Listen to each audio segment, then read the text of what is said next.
order to go faster, we first need to know where we're going. Otherwise, we're just running towards a direction that could be wrong. So the first thing I like to do when I start my workday is to plan what I'm gonna do. And I know some people prefer to do that the night before, but for me, logistically, the morning when I start work, I sit down and the first thing I do is to write my to-do list. Now, the thing about to-do lists is that everybody writes to-do lists, we all think we know how to do it, and I thought the same thing. But actually, there's a real art and science to it.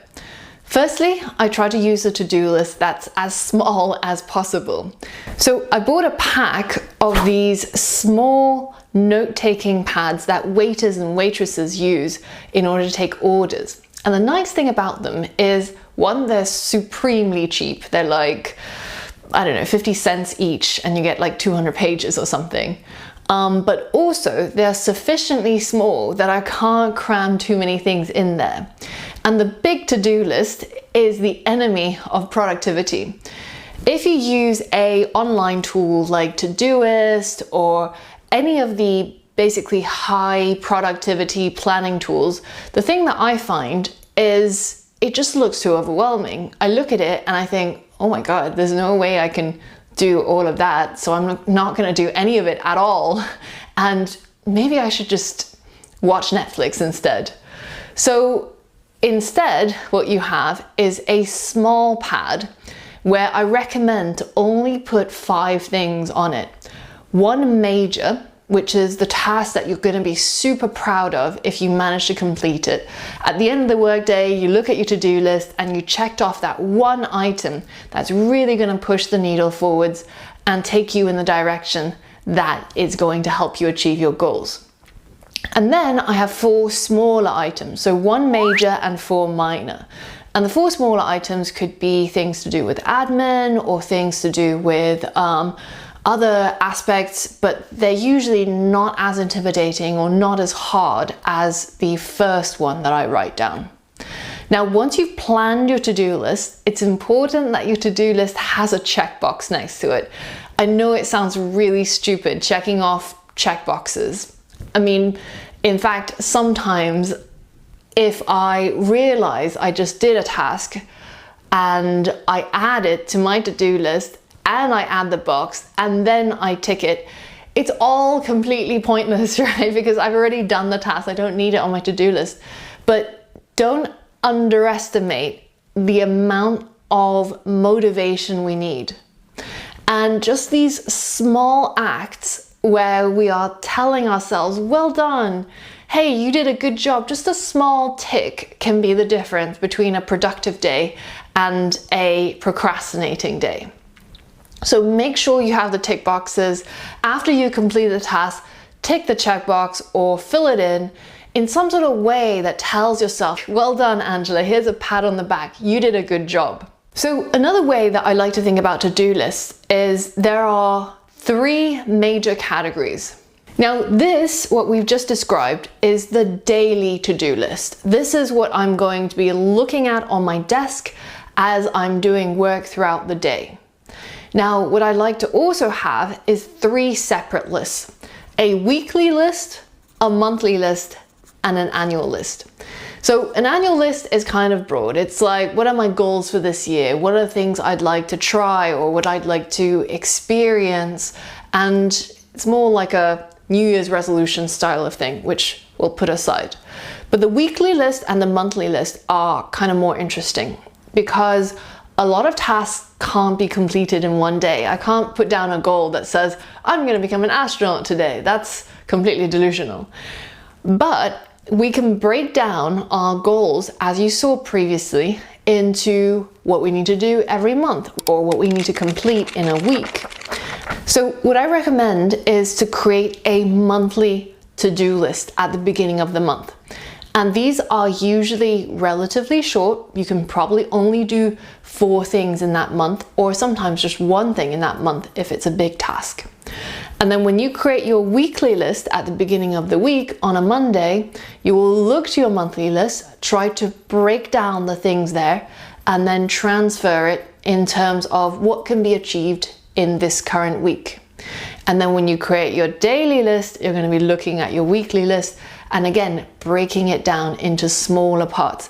And this really is the key to creating a large project or completing a big task or a big goal. It's just this continuous breakdown to the point where your brain gives up and says, you know what, I can probably do 5 push-ups. That's not a big deal. But if you look at that big goal and it's, I'm gonna do 100 push-ups, your brain just gives up. That's not possible. I'm not even gonna try. So we have to keep making it smaller and smaller until we can look at it and think, that's probably doable. So that's the goal of these daily, weekly, monthly tasks. Basically, at the end of the day, productivity is not all of the productivity tools, all of the productivity hacks, buy this software, pay this subscription. At the end of the day, it's just about getting the most important things done. That's all there is to it. And everything else should make this process as easy and as pain-free as possible.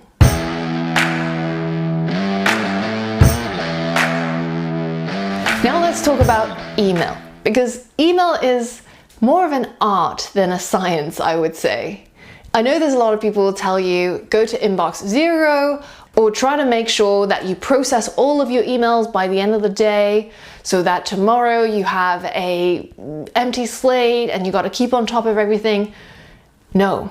The thing that you have to realize is your email inbox is somebody else's to-do list. It's usually not your own.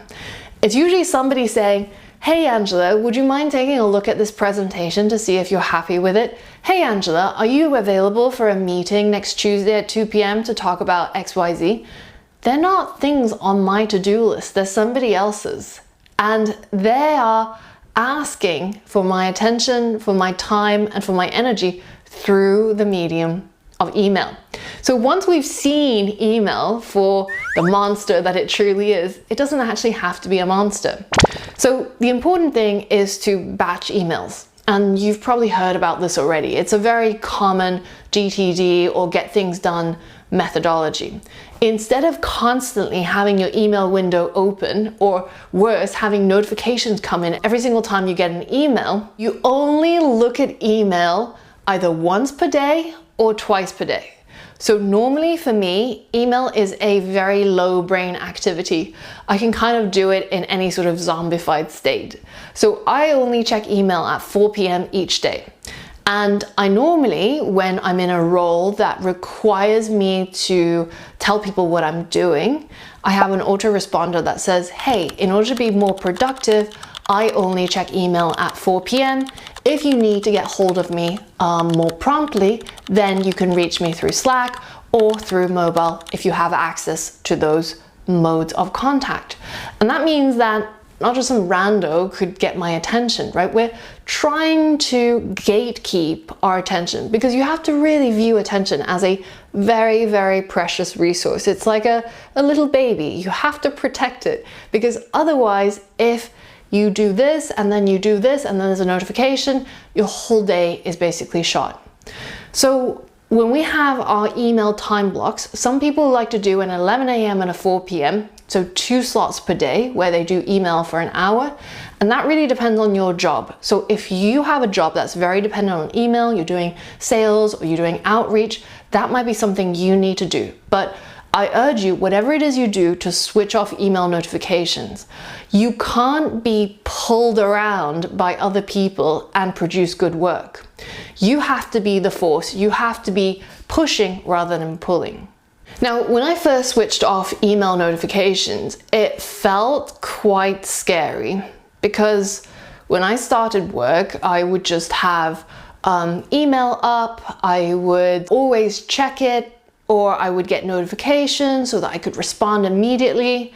And I realized 2 things about this. One is, people don't think that your time is worth very much when you respond immediately.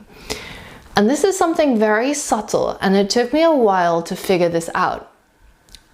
When you email somebody and it takes them, say, an hour or 5 hours or they reply at a fixed time every day, you think, this person is doing important stuff.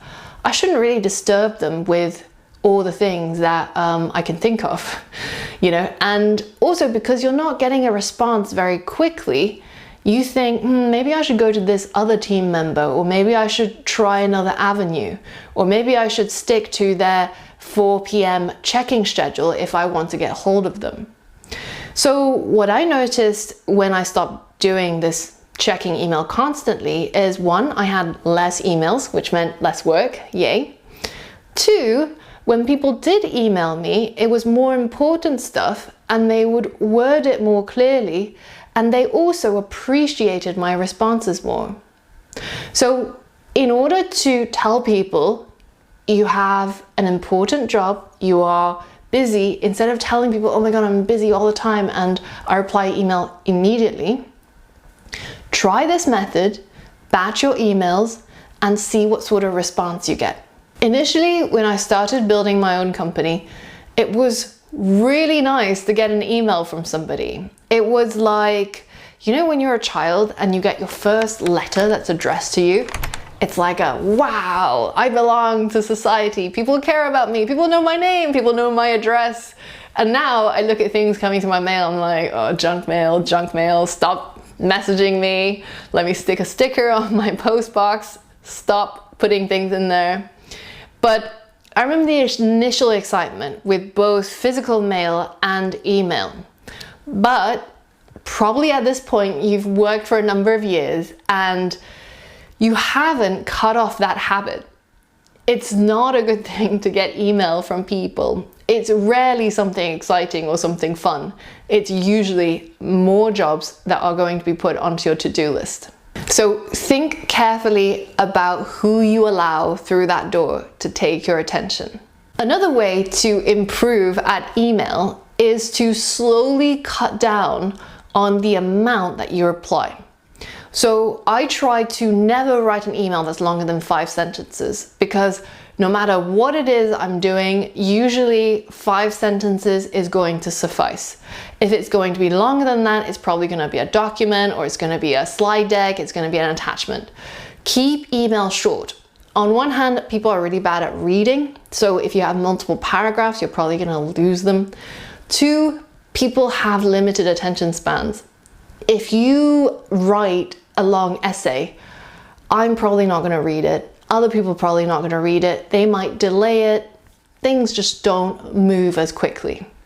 And 3, again, it comes back to this idea of people's perceived value of your time. If you're somebody who spends an age writing emails that are super long, then your time is probably not worth very much. I mean, the extreme version is if you have a team and you're the boss, this is something that you can probably get away with. Or if you're a team lead, or if you're just really brave and you want to try it. Very often, I try to reply with single word replies. Yes, no, okay.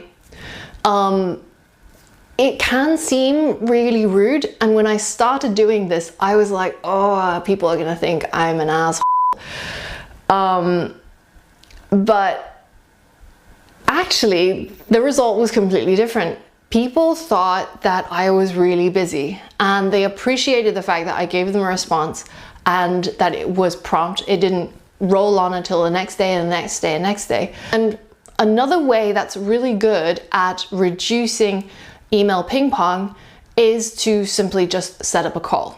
Very often, something that takes 5 minutes to talk through saves you days of emails, you know, hundreds of them potentially. So I'll reply, let's set up a call. Are you free Friday 2 p.m. or Monday 11 a.m.? Give people at least 2 options, maybe even 3 if people are really busy, and let them choose one, and then that's it. 2 emails, done. If you say, are you free for a call? They say, yes, I am. You say, when are you free? They say, maybe next week. When next week? Maybe Tuesday. Oh, I can't do Tuesday.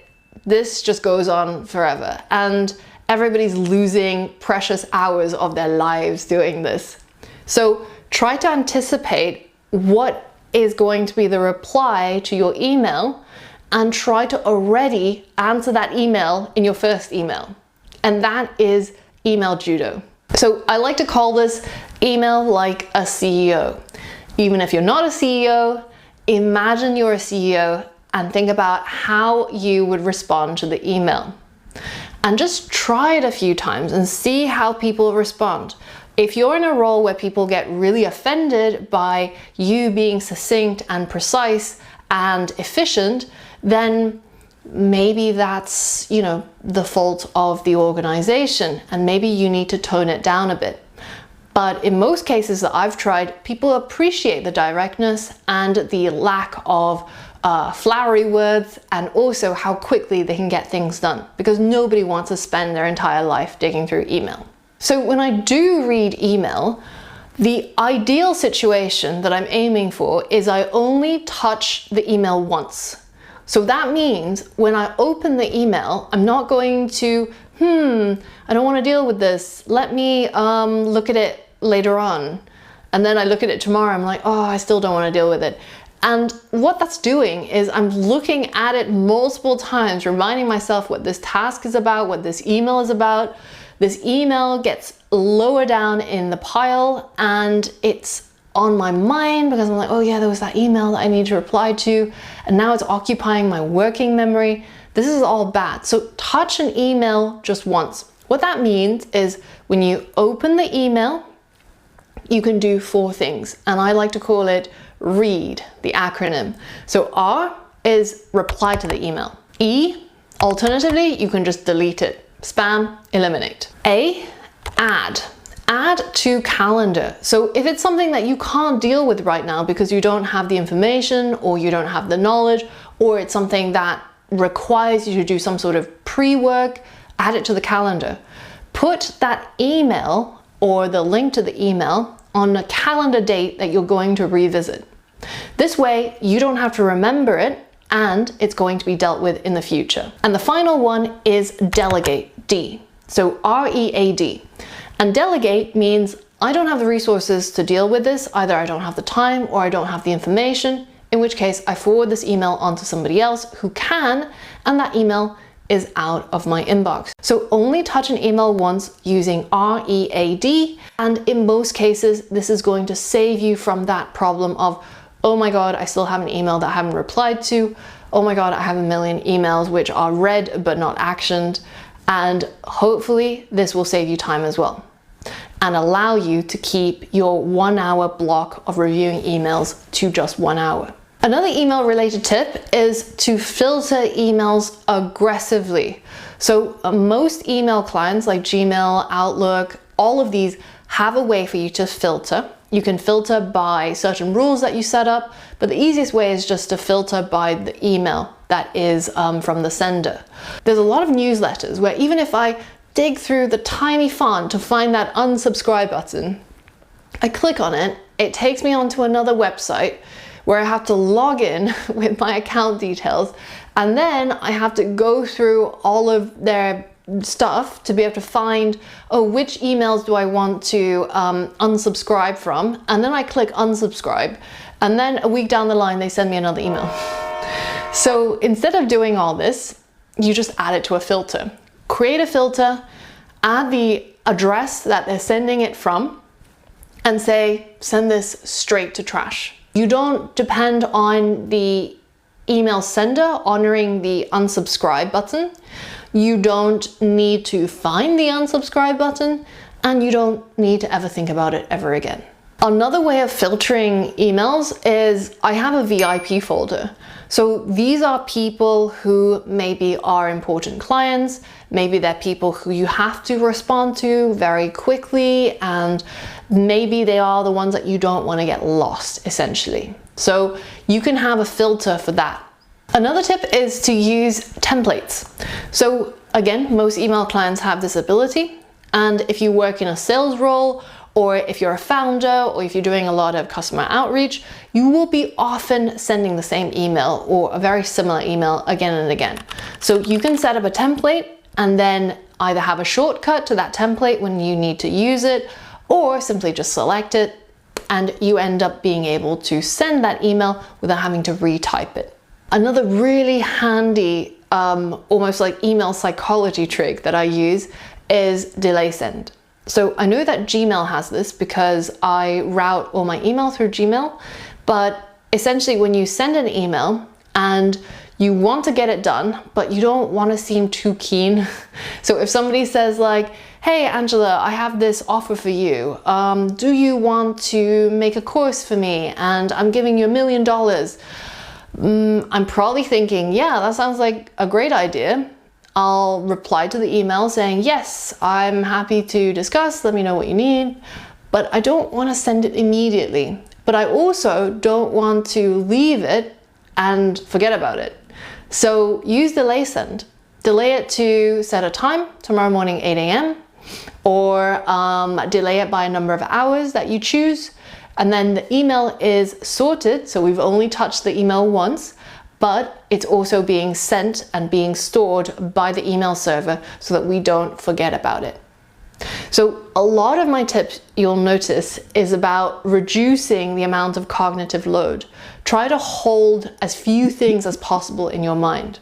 Sometimes when friends say, Angela, what are you thinking about? And my ideal answer would be absolutely nothing, because I'm not holding a bunch of information. The more tasks I have that I'm holding in my working memory, oh yeah, I still have that email I need to check. Oh, I gotta pick up the dry cleaning. Oh my gosh, there's like something at 3 o'clock. The more of these things you have in your mind, the less you're able to do other things. So view your brain as a really precious resource. Don't dump everything into it. Keep it pristine, and you'll be able to do greater things.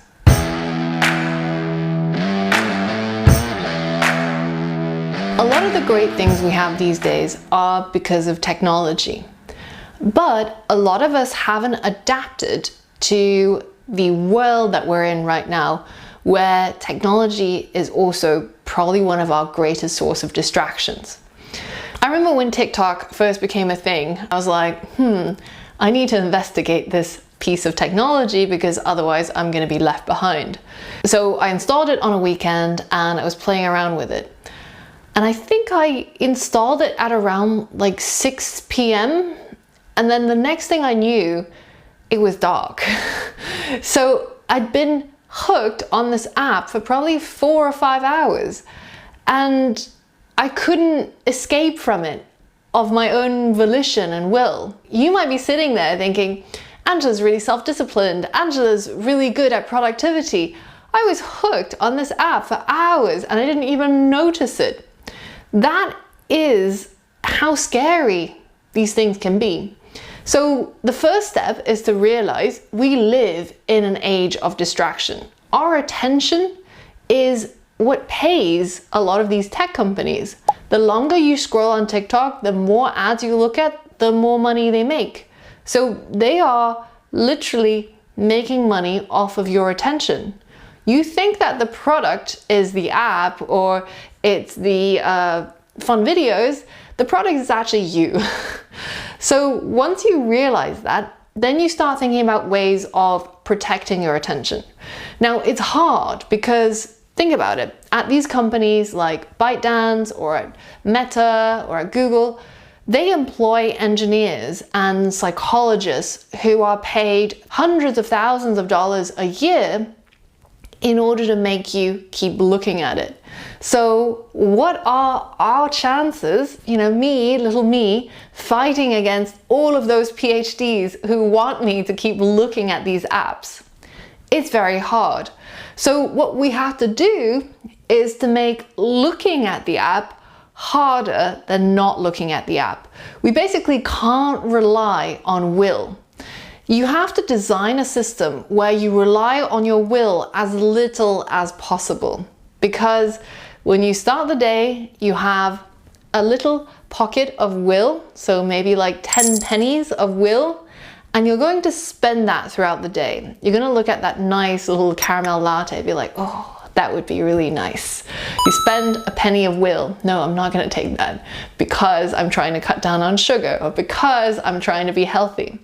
And the next thing you know it, You see some rack of ribs that the table next door has ordered. You're like, oh man, I could really eat a whole rack of ribs. But no, I'm not going to do that. I am trying to cut down on the amount of red meat, or I'm going to, whatever your health goals are. And then you get home and you sit on the sofa and you think, I deserve a break. I want to look at TikTok, or I want to spend a little bit of time on Instagram Reels. And at this point, when you've gotten home after a long day of being out there, being at work, using your will, your little wallet of will is probably empty. And that's when you're most vulnerable. So we have to design a system where we don't spend any will at all, and we still get the outcomes that we want. So one of the things I've been trying to use is this little device right here. It's called the Brick. And I have absolutely no affiliation with them whatsoever. It's just something that I bought for myself that I found to be really effective. Now, all it is just a 3D printed little shell with a magnet at the back with an NFC chip inside. And they charge some extortionate amount for this device, if you can even call it that. But essentially what it does is when you brick your phone using their app, it goes into the mode where you can't access certain apps that you've decided to block. So for me, those things are like TikTok, Instagram, basically all the things where I lose track of time. And what's cool about it is normally, especially on iOS, there's very easy ways to unblock those apps, right? You have screen time and you have the apps, but then you say unblock with a touch of a button.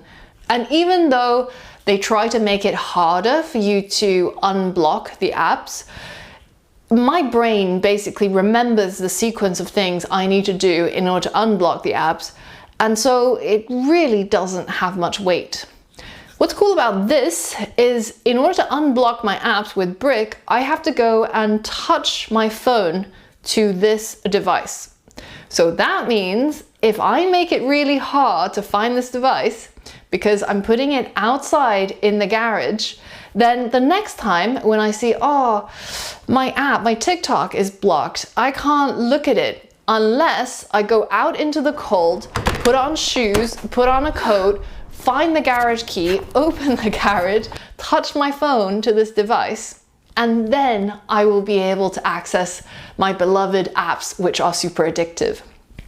Now, the nice thing about this is if you actually needed one of those apps, say for work or for something important, you can always do it. It's close enough.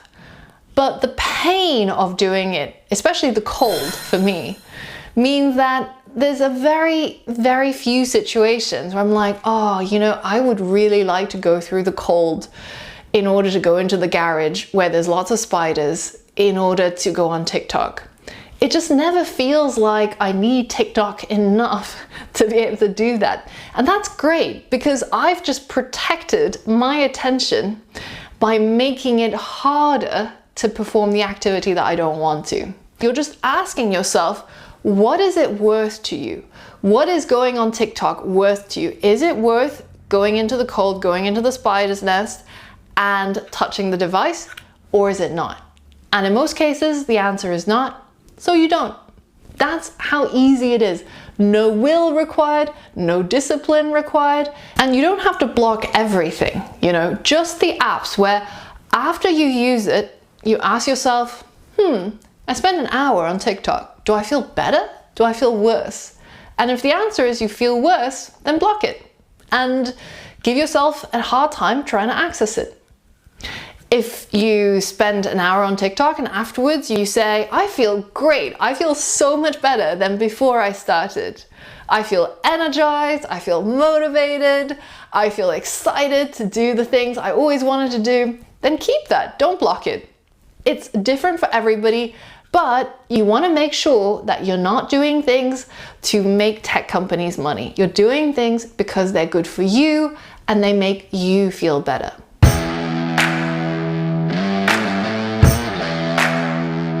When I think about the different hours of my day, I like to put a price on different times. So for me, the 8 hours after I wake up are some of my most precious hours because I feel the most fresh, I feel like my brain is the most effective, and I feel the most motivated to do things. So those hours are far more precious than the ones which are closer to the evening, because by that time I'm kind of tired, my brain's not really working, and I kind of just want to lay on the couch and do nothing. So when we think about the value that we assign to different hours, for me, 10 o'clock is probably £100, whereas 5 o'clock is probably only £5. Now, I know this sounds strange because it's not a concept that we're used to, but a lot of people can think about saving money and being cautious with money a lot better than they can with time. I see a lot of people, my mom for example, she loves a good bargain. So I think this is some sort of Asian genetic thing that she was born with. But she will go to the different shops, she will compare the same item in different shops, and then at the end she'll find the one that has the best deal and she'll buy that. And I was like, Mom, this is such a waste of time. Why are you spending all of this time to compare all these items, and at the end of the day you're saving yourself like £2?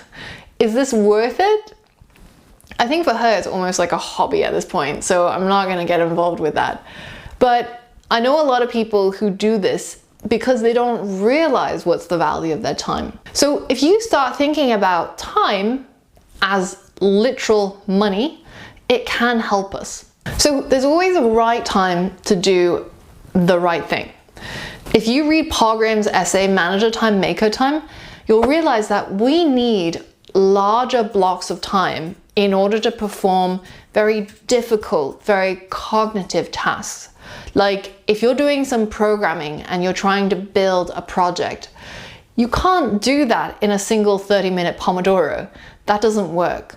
So you have to know when to use what type of time.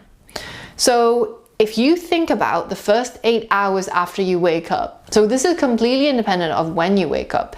If you wake up at midday, then you're probably still gonna be most effective the first 8 hours that you wake up.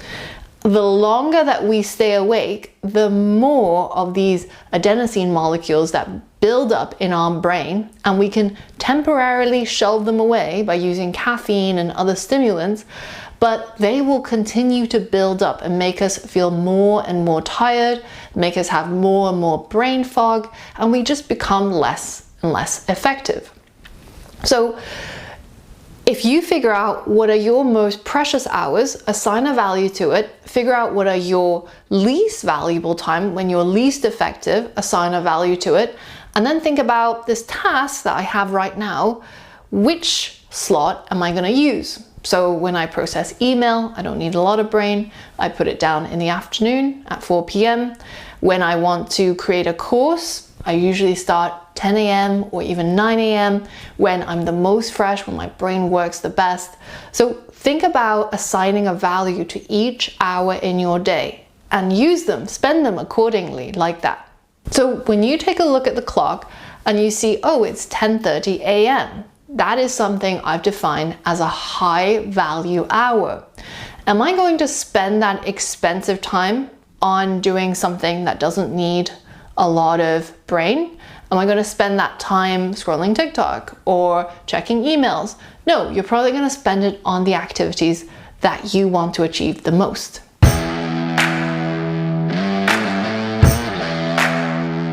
When I was revising for exams, one of the funniest things that I used to do was I was really obsessed about the idea of sensory isolation. So if we minimize the number of sensations we have, either sound or sight or touch or smell, then we can more easily focus on the task at hand. So what I used to do is I got one of those science goggles, and I basically sprayed the sides of it, painted it black, so I could only look forwards. I mean, a more extreme version I thought about was to actually just put 2 pennies on the front and then spray the whole thing so I can only look at the immediate thing that was in front of me, but that was a little bit too crazy. So I sprayed the sides. I couldn't see anything by the sides. And then I would put on these big airport handler sound isolating ear mufflers. So basically I couldn't really hear anything that was going on outside, and I couldn't really see anything that was going on outside. And with this whole contraption, it allowed me to not be distracted by somebody moving in the distance or somebody having a conversation somewhere else. And I was able to just focus on what it is I was doing for maybe 20 or 25 minutes at a time. Now, I'm not saying go that crazy, because you're going to be talked about at the office. I mean, if that's your vibe, that's totally cool. But I think there's a little bit of a lower bar that we can hit. So one thing, of course, I love is sound isolation headphones. Not only because the underground, the trains in London are extremely loud to the extent where I'm pretty sure they're damaging my hearing, but also when I'm working and there's just background noise, even if it's white noise, I can't really focus that well. So either using AirPods or using headphones that are noise cancelling and be really effective. A cheaper version of that, which is what I used to use before I earned enough money to buy one, is I would have the earbuds with a string in my ear, and then those airplane mufflers over the top of my head. And that is the cheap man's sound isolation headphones. And it works actually great. It just hurts your head a little bit after a while because it's so tight. But otherwise, it's actually a pretty great hack. So when you're working in a co-working space, one of the worst things is this low barrier desk. You see it in a lot of places where they want open plan office because, you know, it's all the vogue, and then you have people walking around, especially people who are walking around in your eye line. That is the worst because, you know, we are animals. Some of us are a little bit more prey-like and some of us are a little bit more predator-like, but we were designed to notice when things are moving in our eye line or in our peripheries, because it could be a tiger or it could be a rabbit, it could be dinner, or it could be I would be dinner.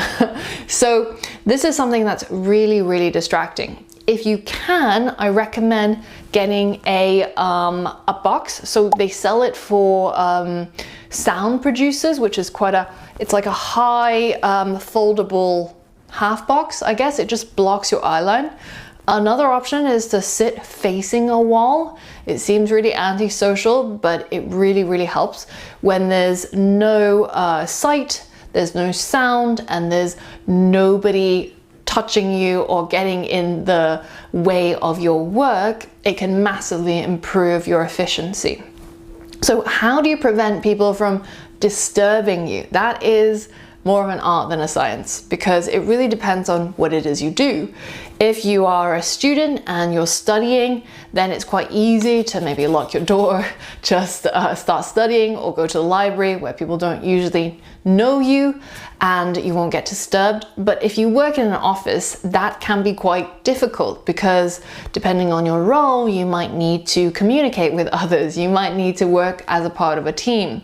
But I recommend that no matter what it is you do, have a period of time where you are working entirely alone, undistracted.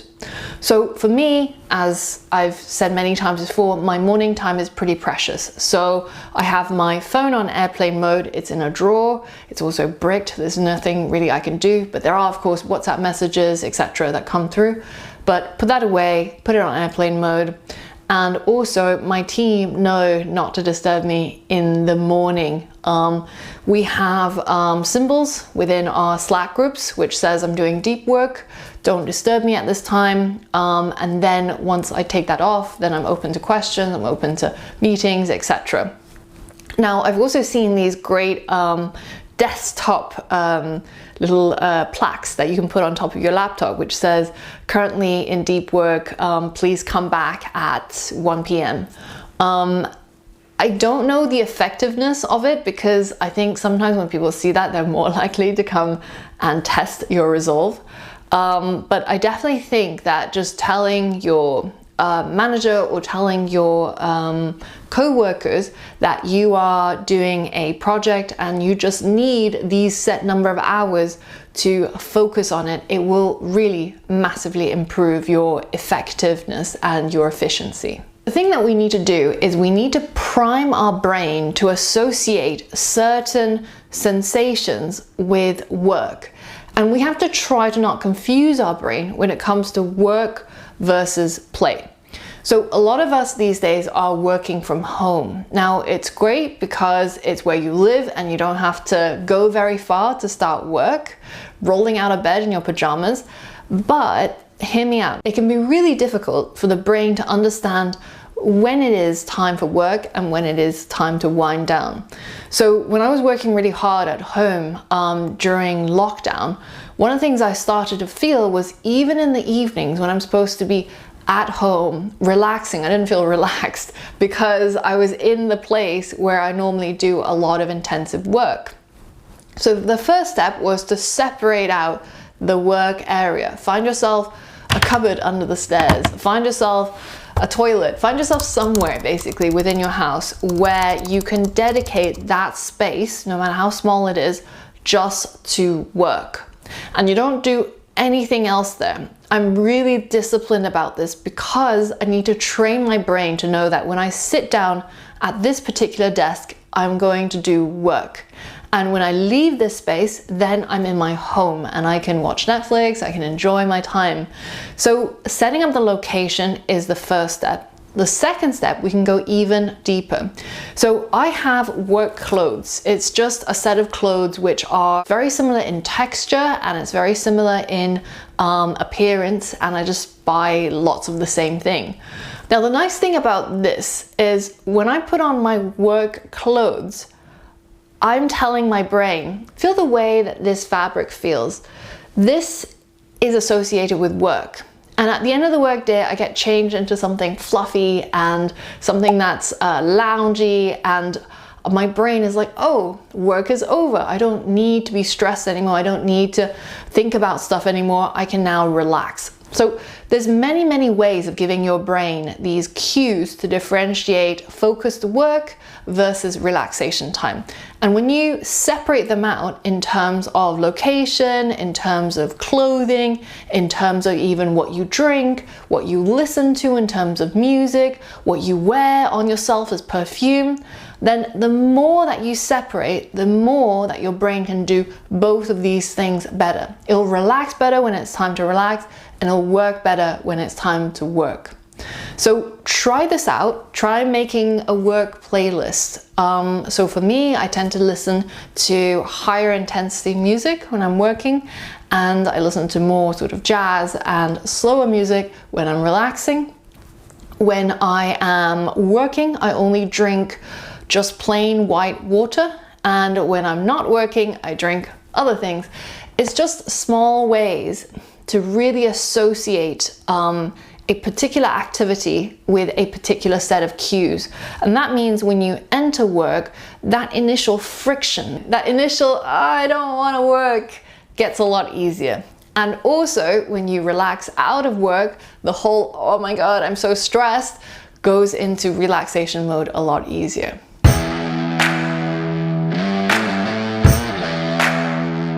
A really important way of getting you to do more productive work in the day is unintuitively taking time off work. And what I mean by this is exercise. So exercise is one of the best breaks you can have during your workday. So normally I start my day with a little bit of exercise. I do yoga for maybe half an hour to an hour. I stretch my body. I do a little bit of inversion work so the blood gets moving after lying flat for a whole evening. And it just makes my circulation going and gets me pumped and ready to face the day. Now, if you don't have a habit of getting up early or you don't have enough time in the morning to do exercise, the thing I recommend is to divide up 1 hour of exercise throughout the workday. So that could be 4 blocks of 15 minutes or 6 blocks of 10 minutes.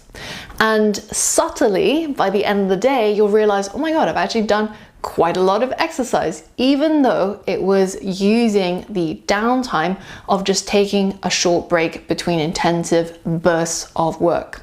So the kind of things I like to do are things that really involve the large muscles. So do some squats, do some push-ups, do some pull-ups. Actually, getting a pull-up bar in the office was a really great way of boosting productivity in our office. Sometimes I would just see somebody hanging on it, thinking through a problem, or doing some pull-ups just to move those large back muscles. After a long period of sitting, it's also really good for your spine as well. So think about that. The other thing that's really helpful is to consider fighting the 3 p.m. slump. So if you have lunch at around 12 or 1, usually by 3 p.m. is when you hit the nadir, or the bottom of your productivity. So instead of just sitting there and fighting through it, which case you're using will, you're using discipline, you're using maybe energy that you're in overdraft with that you don't have, instead just go to the gym. Go there for half an hour if you have it in your office, do some weights, run around, just do something that makes your body wake up and process all of that energy, that glucose that you're getting from your food. And afterwards, you might be able to reclaim another 2 hours of productive work instead of having an afternoon where you're slogging through it. So be kind to yourself, figure out what works for you. 3 p.m. might not be the ideal time for you because you might not eat at the same hour that I do. Try and figure out when you can slot in half an hour of exercise as a vigorous break. So intensively breaking is how I think of it. So speaking of after lunch, one of the things I love to do is to go for a quick walk. Now, I usually don't have a ton of time after lunch to go for a long walk in order to be able to feel the endorphins from doing an extended cardio-based activity, essentially. So one of the things I like to do is to throw on 20 kg into a backpack. So you can buy these big metal plates, or you can buy professional rucking gear, but essentially all that you're doing is putting a bunch of weights into a backpack. Ideally start at somewhere around a third of your body weight and then go up as required. Don't be too ambitious, don't go too far. I've started with a very high weight before, and I've walked far enough that I realized I can't actually get back home with this amount of weight. So I had to ask a friend to come and drive and pick me up. But don't do what I do. So start small, so say a third of your body weight, and then go not a very long distance, come back, and then keep pushing the distance and pushing up the weight. The great thing about this is it's one of the most efficient ways of getting a walk in. If I have to walk for an hour to get that effect of de-stressing, of processing my lunch, of just clearing my mind, doing 10 minutes of weighted walk will probably do the same thing for you. So try it out, try to up the intensity of your walks and even make that lunchtime walking break a little bit more efficient. And one of the things that we love doing at the Appbury is actually walking meetings. Sometimes I'll just go walking with some of the people on my team and we'll discuss and we'll walk. And it's really nice having a problem in mind going out into nature where you can just get away from the desk, get away from the screen and talk out problems. We find that with these meetings we're more efficient, we're less likely to waste time when people are just talking and talking. Instead, we're more focused on the problem and usually we're more creative with our solutions. So try it out if you have the power to decide how you have meetings at your workplace. Try out a walking meeting. It can be really effective.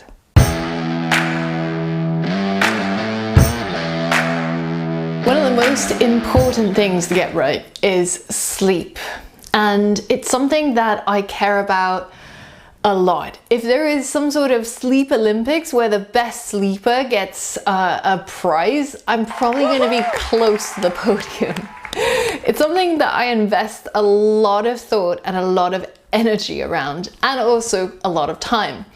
I aim to try and get 10 hours of sleep per night. I know that sounds crazy. Everybody I try to convince into my way thinks that I'm crazy. But hear me out. Tell me some sort of drug or some sort of supplement or some sort of technology that can make you wake up and feel absolutely amazing, the way that a really good night of sleep can. There aren't that many. Even when you look at professional athletes and you look at all the stuff that they put into their bodies, the illegal stuff, the legal stuff, none of those things perform anywhere near as good as sleep. So why don't we just figure it out? When my friends say, hey Angela, you're not very exciting, you're not drinking a lot tonight, or you're not taking any of these substances, I think, you know, the thing that makes me feel amazing is a really good night's of sleep. So I hope that I can convince you just a little bit to pay attention to how you set yourself up for amazing sleep. And it's basically an investment today that you're going to cash out tomorrow. And that's the way I view it. So what are some practical tips to actually get that better sleep? I spent quite a while wearing all sorts of body trackers, watches, rings, and I had like this thing that looked a bit like a suicide bomber around my chest at one point to try and study my sleep. And you probably don't have to go through all of that, because the conclusions I got from this were pretty simple. One, don't drink alcohol like 5 hours before you're gonna sleep. Don't eat a lot of stuff just before you go to sleep. And also make sure that you are sufficiently hydrated, but do stop taking water after 8 p.m. if you want to have a full uninterrupted night of sleep. And that's pretty much all I got out of tracking a million things. Now, the other ways of making sure that you sleep better is making sure you have a really dark environment. So making sure that you block out any sources of light, and a really cheap and easy way to do this is go on Amazon, search for baby blackout blinds. So it turns out that parents have an easier time getting their babies to sleep when they completely black out all of the sources of light in the baby's room. So what makes you think that you're that different from the baby? We respond to environmental cues like light to figure out when is day and when is night, and when we should rest and when we should feel energetic and awake. So by blocking out all of the sources of light, you don't end up being disturbed by street lights or by cars passing through, shining a light into your window. On top of that, we can trick our brains into sleeping deeper and longer by not waking up with the sun. There are great studies to suggest that you should probably follow the rhythms of the sun. But we have to remember that we live in the age of electricity. There are lights everywhere. And it also doesn't help when you're staring at a light, your screens, just before you go to sleep. So all of the natural cues when sun goes down at 5 p.m. in order for the sun to come up later, say 9 a.m., that is shifted when we have all these sources of artificial lights around us. So I try to ensure that when I go into evening mode, that the overhead lights are turned off, because we have receptors in our retinas, so at the back of our eyeballs, that respond to light coming from above. And it's very sensitive to know that, oh, there's light in the sky. The light hits the bottom of my retina. And if you think of like a Paleolithic man sitting in a cave, what do you imagine them doing in the evenings? They're probably sitting around a fire and chatting and sharing stories, right? So how does fire work? Fire is on the floor, and fire hits the top cells of our retina. And we can simulate this by switching off overhead lights going into evening time and having floor lamps, or having lights which are shone from below to above, to simulate this idea of a fire or our ancestral way of living. The other thing I like to do is to have a shutdown sequence. Just as rockets have shutdown sequences, so can you. Now, I normally set a bedtime alarm to 30 minutes before I want to sleep. And that gives me 30 minutes to slow down, to unwind, go through my routine, and also prime my brain for sleep. The brain is really good at conditioning. Whenever I hear the sound of an ice cream van, I instinctively think about running, even though I'm beyond the age of running for ice cream from the ice cream van. But that trigger, that sound, and the behavior and the reward is so ingrained in my mind that that pathway still exists many years on. And it's the same with sleeping. You need to tell your brain, this is the sequence of events that happens before we shut down the brain. So what are some things? Maybe read a book. Hopefully you have a physical copy or some form of low blue light screen where you can read a book to unwind. Nothing too difficult, just something to ease your brain into the idea of sleep.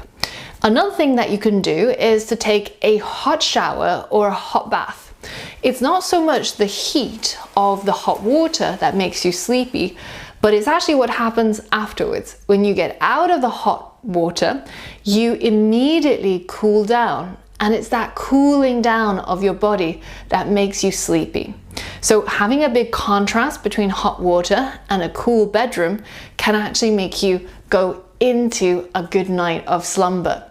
So ideally you want your bedroom to be cool, not drafty, but just not too hot, because even when the temperature is quite cold, it doesn't really affect sleep quality that much.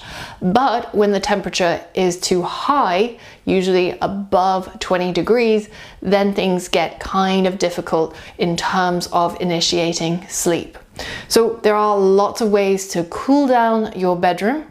Personally, I have it on a shady side of my house, so it gets less sun during the day. I keep the windows open in order to get some circulation and cool it down some more.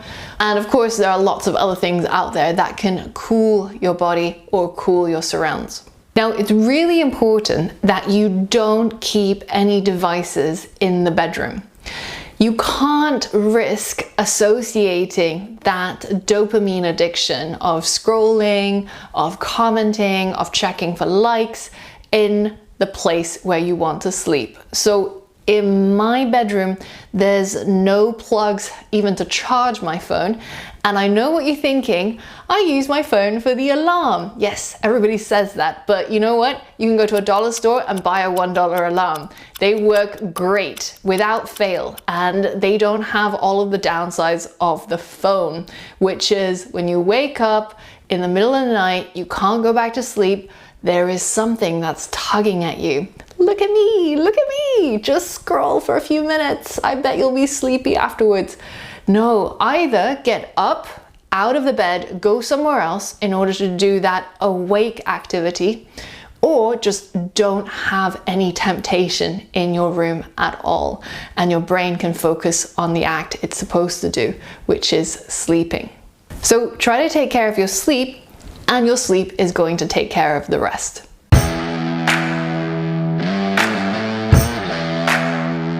Now, caffeine is a little bit of a difficult topic because I am still at heart a coffee addict. So there was one time in my life where I would use an app to track how much caffeine I had in my body. And I would continuously take caffeine at regular intervals so that the amount of caffeine in my blood was level at all times during the day. Now, that also corresponded to a period of intense work and intense study. It's probably exam period. But the thing that I found over years of experimentation with caffeine plus theanine, with caffeine from teas instead of coffee, is that it, at the end of the day, is a stimulant. So the way that caffeine works is we have this thing that happens when we get tired. These molecules of adenosine try to bind to their receptors in our brain. Now what caffeine does is it binds to those receptors and blocks the adenosine. So it prevents those receptors from working, from telling our brain that we're tired. Now, when the caffeine wears off, it leaves these receptors, and all of the adenosine that's been building up, all of the fatigue, then suddenly binds these receptors and we feel the caffeine crash.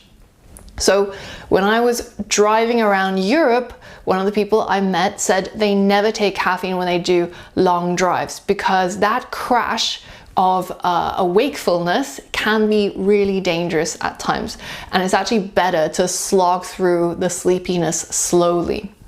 Now, in terms of productivity, caffeine is pretty amazing. It's almost like liquid motivation. I've primed my brain in such a way that when I taste the taste of coffee, I feel motivated to work and to do stuff.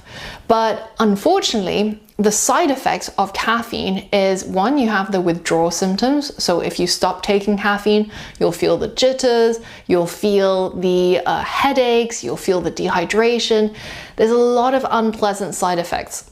Plus, on top of that, I'm pretty convinced through my experimentation on myself, when I stopped all forms of caffeine for a month, a whole month, with no chocolate, no tea, no coffee, no Red Bull, basically nothing that contains caffeine. And a lot of these things you'll be surprised contain caffeine. Like when you go to a gym and you buy a protein bar, there's probably caffeine in there because caffeine helps you work out and it helps you build muscle.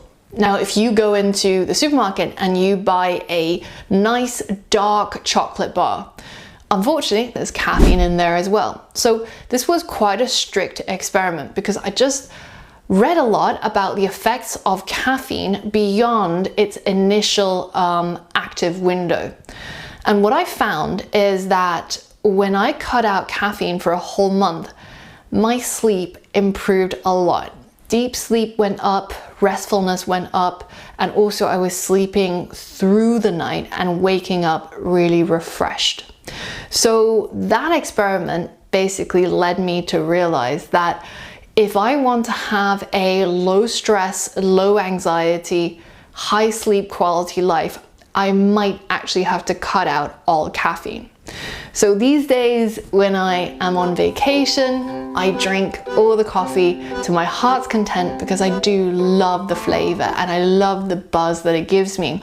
It is one of our oldest drugs after all.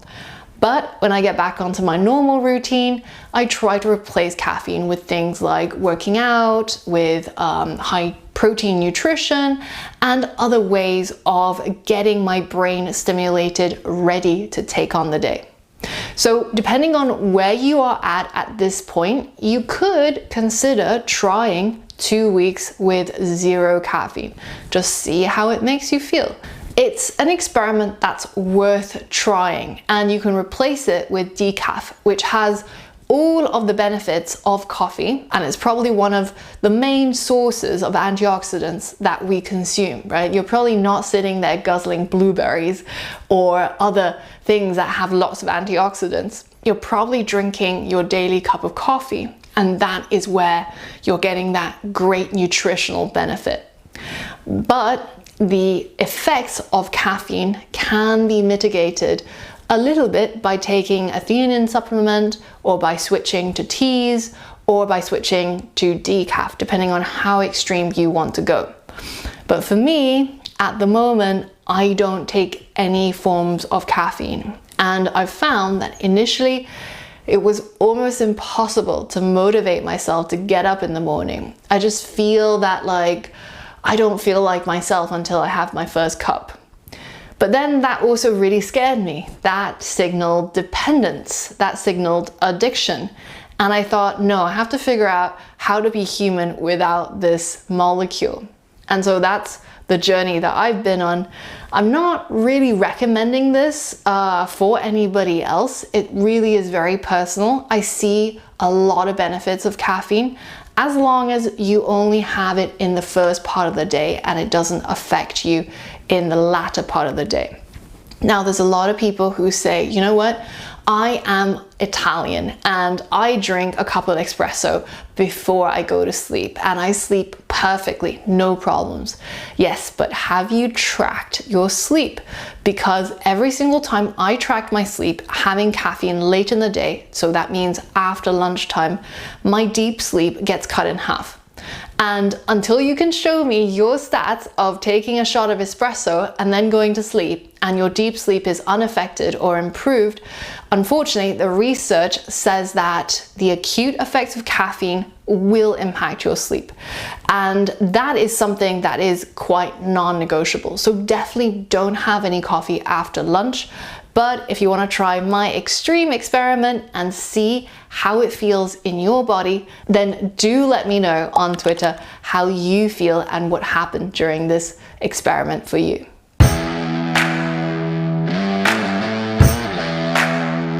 Now, one of the tools that I relied on quite heavily during periods of exam and revision is the Pomodoro technique. And you've probably heard about the Pomodoro technique and you've seen the tomato timer everywhere out there on the internet.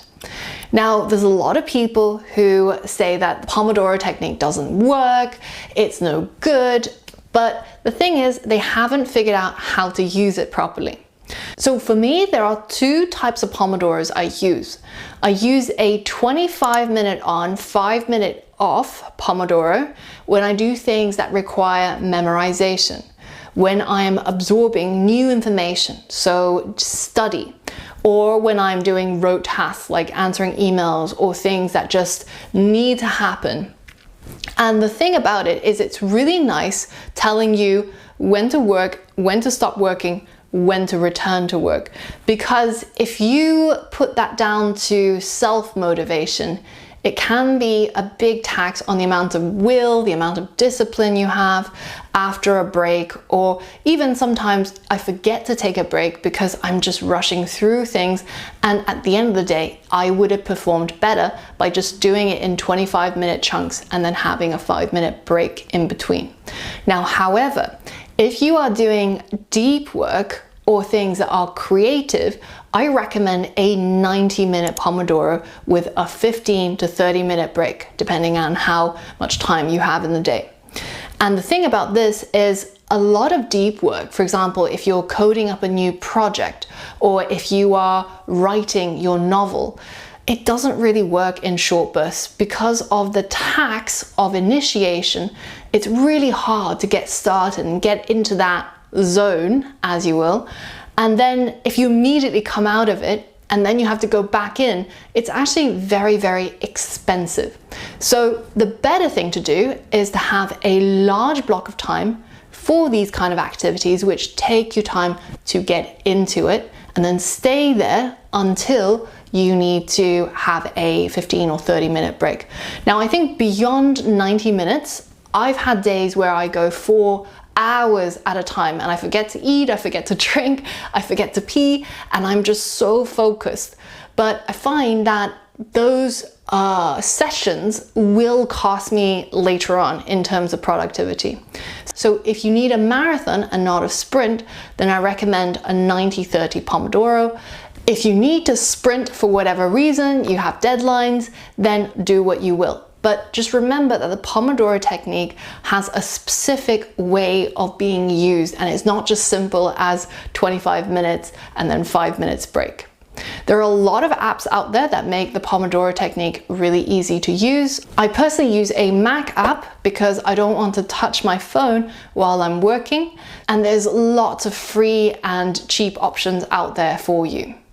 And if you're taking my Python course, we actually build a Pomodoro timer in a desktop application as one of our projects.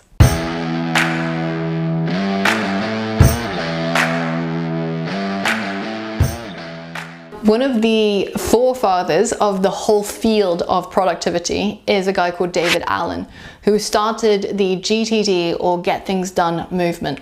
And he talks about this concept of mind like water. And I often think about this as, what are the things that are hindrances to me having a really happy, active, productive day? And it's usually the way I feel about certain things.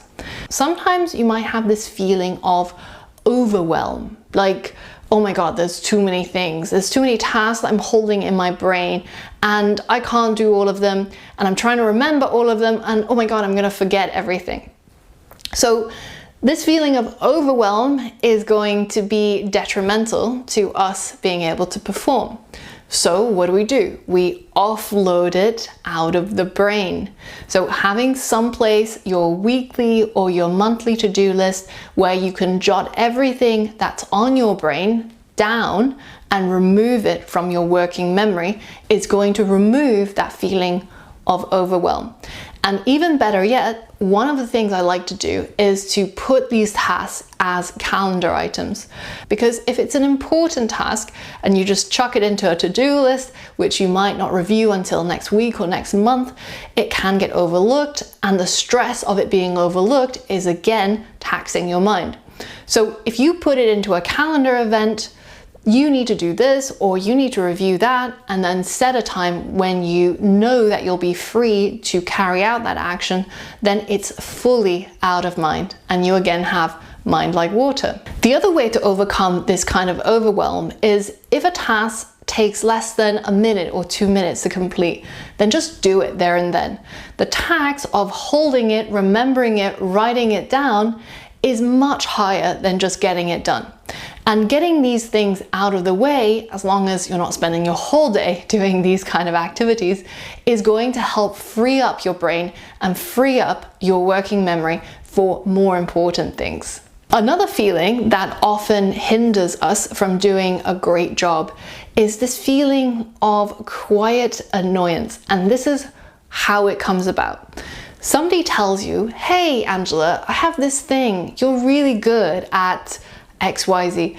Can you just do this for me? Now, the past me would have said, oh yeah, sure, no problems. I'm so glad that you think that my skills are really valuable and I can help you. I am somebody who loves to help people.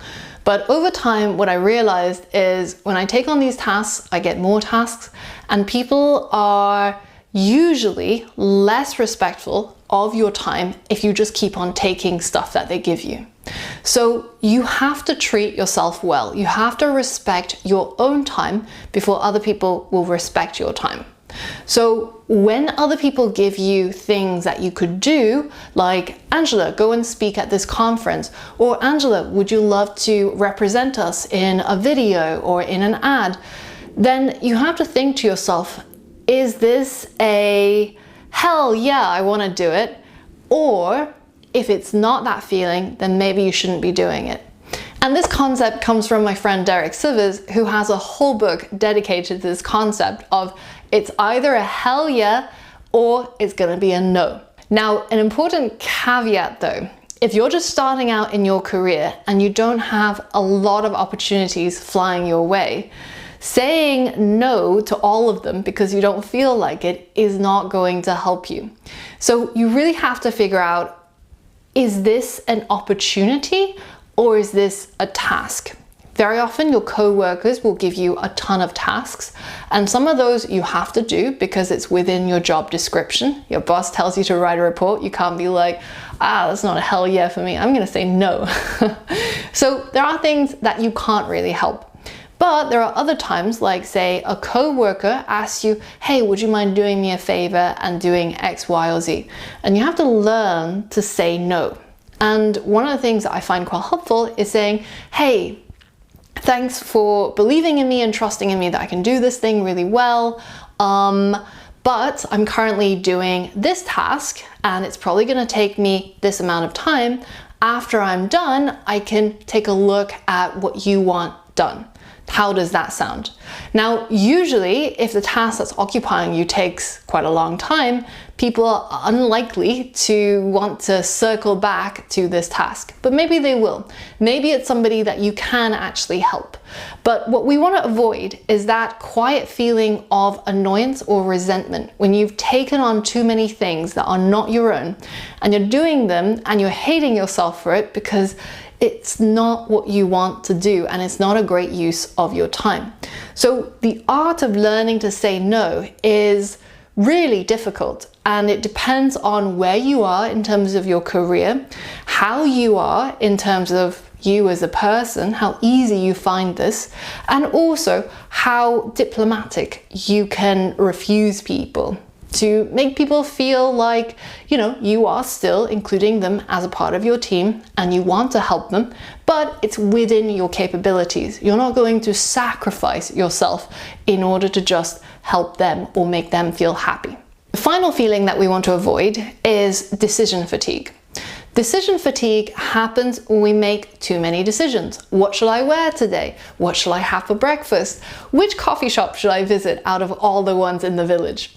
So the way to combat this is to create routines. Create routines that set up 70% of your workday so that you don't have to think and you can just simply act. Now, if you're somebody like me who loves novelty, that's fine. You don't have to routinize everything. You can go to that different coffee shop, or you can go and try a different route to work. But the important part is that the most part, the things that are boring to you, are routinized. So for example, I don't love spending the morning picking out what I want to wear for work, because it's not really a place where I get to use my creativity. It's just work, you know? And I want to be in something comfortable. I want to be in something that makes me feel like I'm in work mode. So I have all of that routinized. Other things like breakfast. Breakfast is not a particularly exciting meal for me. I just try to get my nutritional requirements and I'm done. I like having the time later in the day to be able to do something creative, cook something creative, and breakfast is just usually not that time, especially on a work day. Now, the other thing that you have to think about is creating rules. So these are also called heuristics. For example, if I am on a call with somebody on Zoom or over the phone and they propose to me something, hey Angela, can you make a course on Ethereum? And we're talking about it and it's something I would love to do and we're just digging into the details. I never make a decision on a call. I always want to have the ability to step back, evaluate everything, figure out what my schedule is like, what I'm committing to, and what I'm having to say no to by taking on this extra workload before I say yes. And if somebody is rushing me to make a decision, then by default, I would just say no.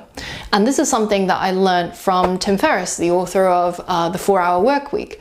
And I think it's a really good heuristic because in most cases, when you don't have enough time or processing power to process a complex decision in a short period of time because somebody is rushing you, that is usually not a good place to commit to something. So it can be because the other party has a negotiation strategy where they want to rush you in order for you to make a quick decision that might be good or bad for yourself. But you also are in this situation where you're not considering all of the factors and you don't have the time to make a proper decision, in which case your default could just be no, and usually the end result is slightly better. Now, I'm not saying that you should use my heuristics or the rules that I've come up with, but throughout your life, you'll notice there are certain rules that have served you. And you should create a book and keep track of those rules, those ways of making decisions quickly based on something that you've thought through as a recipe or a rule book to how you approach life and how you approach making decisions. And this is going to help you make better decisions more consistently without having to think through every single decision, right? We don't need to try and invent trigonometry every single day. We just need to learn about the fact that we have these mathematical principles of trigonometry, and we can just simply apply them each time we see a use case, which makes it so much quicker and so much easier. So think about in which ways you feel decision fatigue and try to plan and have a different system for dealing with those things so that you reduce the cognitive load of all of these decisions that you have to make every day. And you can again return to mind like water.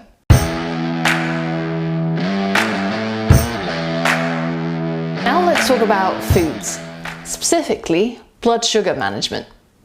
When I was in medical school and we had to go for these day-long exams, they would start at 9 a.m, break around 12, and then we would get an hour or two for lunch, and then it would be another 3-hour exam in the afternoon. Now, to have the stamina and the concentration to be able to go for days like this was not an easy task. And it involved very, very careful blood sugar management, because you know that feeling when you have lunch and then you just cannot fight the urge to sleep. You just feel so tired, so sleepy, so digesty, and you just don't want to do any work. Well, that is a problem if it's the final exam for the culmination of your 6 years of study and you have to, no matter what, pass these exams. That's where blood sugar management comes in. So there's a couple of things that I picked up that were really helpful. Well, the first thing to think about is carbohydrates. The more carbohydrates you have, the more your insulin goes up. And the more your insulin goes up, the more you feel tired and sleepy. Now, if you want to avoid this, the easiest thing is just to not touch carbohydrates. So during lunch between my 2 exams, I just had protein. I think it was like a block of chicken breast or some salmon, but basically try to include no carbohydrates, no rice, no mains, no potatoes. The other thing that's really helpful is try to not snack on sugar. If you're going to go and reach for one of these Trek bars or Cliff bars, they actually have a really high sugar concentration. And when you have an empty tummy, you know that if you go and drink alcohol, you're going to get drunk much quicker. Similarly, if you eat sugar on an empty stomach without any fiber to attach to the sugar, then you're going to feel the effects of the sugar in your blood much quicker. And a lot of the diseases of modernity, like diabetes, heart disease, a lot of things can be actually related back to a lot of sugar floating around in your blood unchecked. So not only is it good for your health to try to not snack on sugar, but also for your concentration, so you don't feel like a yo-yo going up and down all day long. You want calm, stable, and enjoyable, not crazy ups and downs. And this is also why traditionally parents always told you don't eat dessert before your mains, because after you've eaten your main meal, specifically things like vegetables that have a lot of fiber, the sugar gets absorbed much, much slower, and it's not going to hit your blood in one go.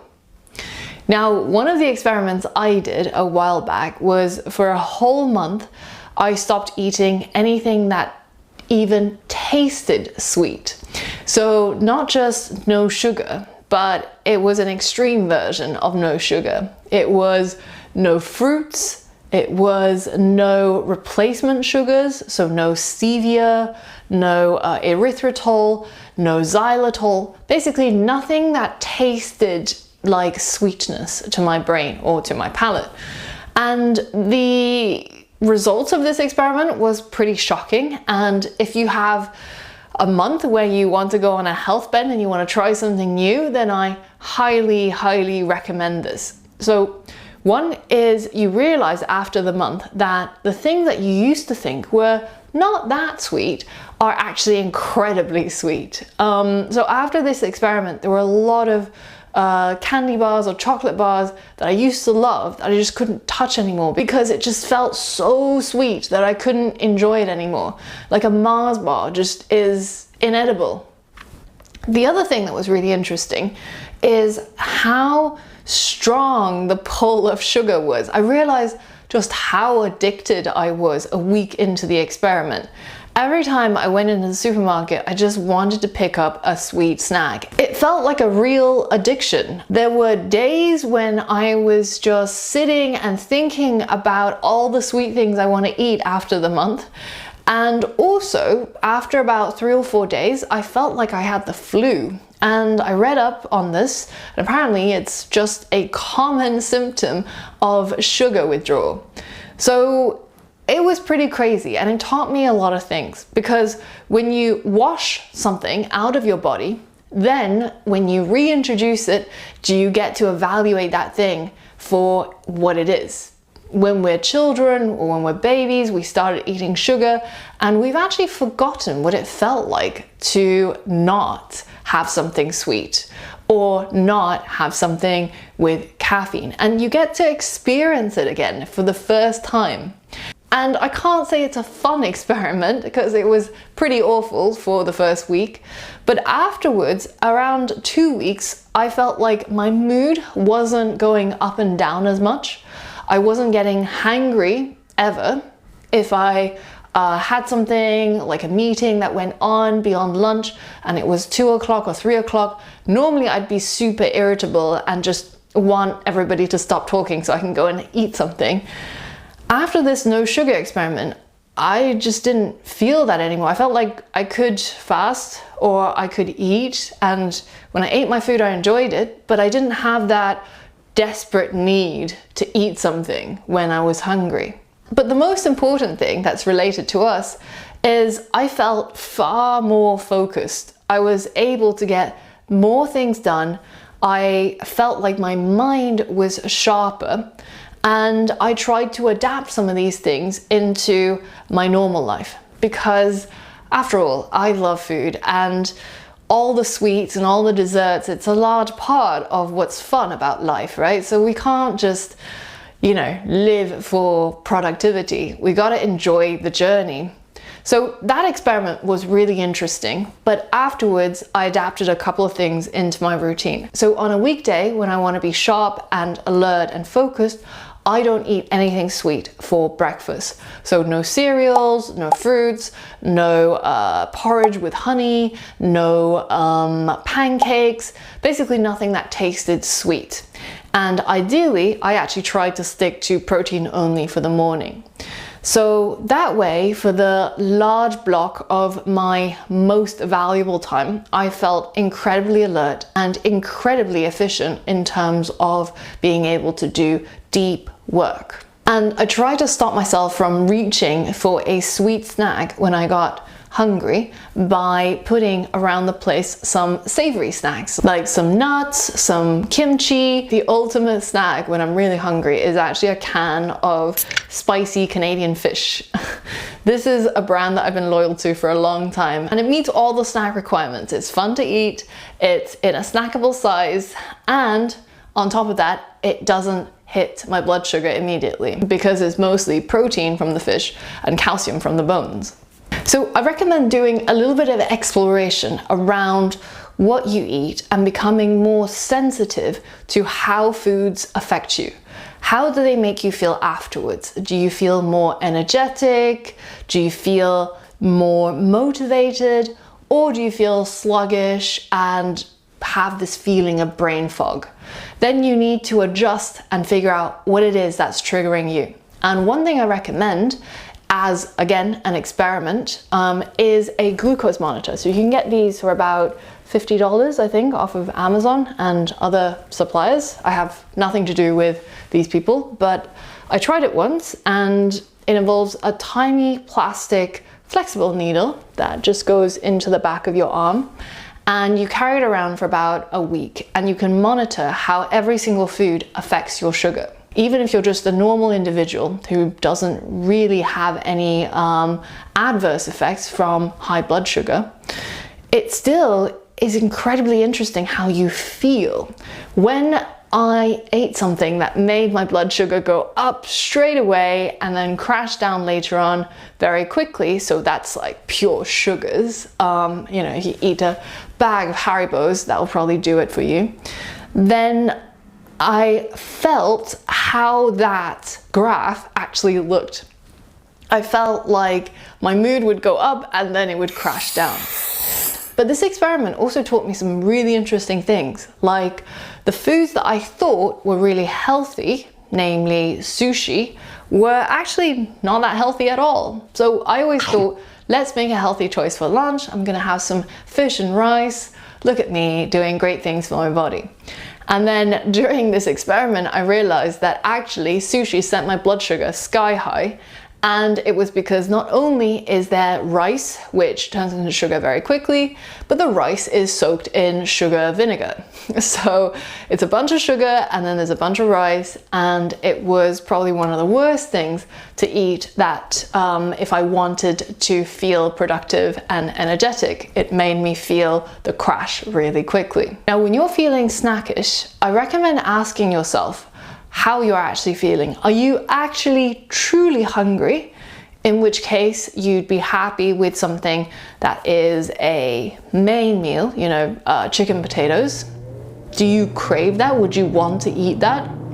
Or are you bored, which is my case a lot of time. And when I ate out of boredom, a lot of times I was actually thirsty. I was actually dehydrated and my body just couldn't figure out what it is I needed. So it just pushed me to eat some food. But I realized when I felt bored and I wanted to eat something, if I just sipped on some water slowly, it actually got rid of that need to eat something out of boredom. And then finally, it was, are you eating because of emotions? So when I'm doing something that's really hard and I'm stuck and I feel kind of stupid because I haven't figured it out in the allocated amount of time, or something is just taking too long, then I look for some way to alleviate that feeling. And for me, it's often just to go and eat something. For you, it might be different. But when that's happening, the best thing to do is actually to just drop everything, go for a quick walk, do some push-ups, just change your physiology, and instead of relying on something like just sugary snacks. The whole point of all of this is what we do right now in terms of what we eat and what we put into our bodies is going to affect us in about 3 hours time. So if you want to consistently have a good working day, you need to plan 3 hours ahead of what that time is going to be like. So by eating things that are not going to spike your blood sugar, by having a lot of protein, by having snacks which are not sweet, you're planning for a better future, and it's going to make you feel better, it's going to be healthier for you, and also you're going to feel more energetic and carry around a better brain to work with.